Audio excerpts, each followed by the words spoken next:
Hello, my name is Mohammed Azimi, and I wanna learn to you get an excellent G-code for this model. Of course, Powermill. You know, probably if you wanna get a G-code for this model, you must use projection surface finishing strategy in Powermill. Why? Because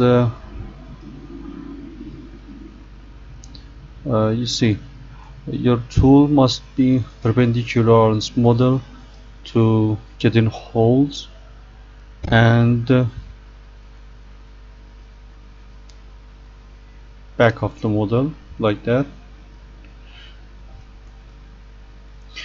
So the best strategy is projection surface finishing, and we'll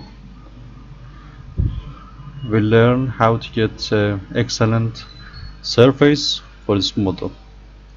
First of all, copy up the model to PowerShape or Power Modeling software.